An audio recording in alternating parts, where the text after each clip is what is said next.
ನಾನು ಊರಿಗೆ ಹೊರಡುತ್ತಿದ್ದೇನೆ. ಹಾಸ್ಟೆಲ್ನ ಶಬ್ದಗಳಿಂದ ದೂರ ಹಳ್ಳಿಯ ಶಾಂತತೆಗೆ ನನ್ನ ಹೃದಯ ಬೇಕೆನ್ನುತ್ತಿದೆ. ಅಜ್ಜಿ ಒಬ್ಬಳಾಗಿ ನಮ್ಮ ಹಳೆಯ ಮನೆಯಲ್ಲಿದ್ದಾರೆ. ಆದರೆ ಈ ಬಾರಿ ಅಲ್ಲಿಗೆ ಹೋಗುವುದರಲ್ಲಿ ಏನೋ ವಿಚಿತ್ರ ಭಾವನೆ ಇರುತ್ತಿದೆ. ಹಳ್ಳಿ ಬಸ್ ನಿಲ್ದಾಣ ತಲುಪಿದಾಗಲೇ ಆ ಗಾಳಿ, ಆ ಮೌನ ಎಲ್ಲವೂ ಅಸಾಮಾನ್ಯವಾಗಿ ತೋರಿತು. ಮನೆಯ ಬಾಗಿಲು ತಾನಾಗಿ ತೆರೆದು ಬಿತ್ತು. ಅಜ್ಜಿ ಹೇಳಿದ ಮಾತು ಇನ್ನೂ ಮನಸ್ಸಿನಲ್ಲಿ ಹೂತುಹೋಗಿದೆ. ಇಲ್ಲಿಗೆ ಯಾರೋ ಹಿಂದಿನವರು ಮರಳಿ ಬಂದಿದ್ದಾರೆ.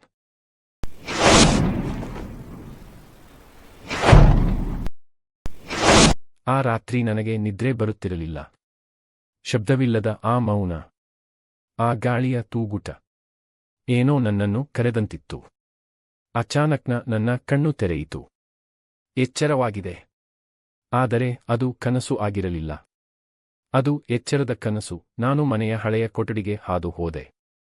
ಎಲ್ಲಾ ಸ್ಮೃತಿಗಳು, ಶಬ್ದಗಳು ಮತ್ತೆ ತಲೆ ಎತ್ತಿದವು.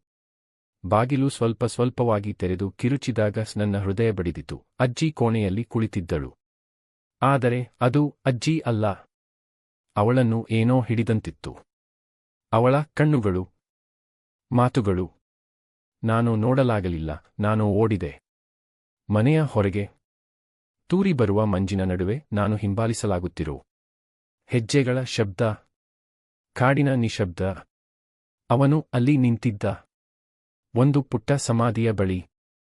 ಅವನ ನೆರಳು ನನ್ನ ನೆರಳಿಗೆ ತಾಕುತ್ತಿದ್ದ. ಆಗ ಕೇಳಿಬಂದಿತು, ಅನು, ಬಾ, ನಾನು ಬಂದಿದ್ದೀನಿ.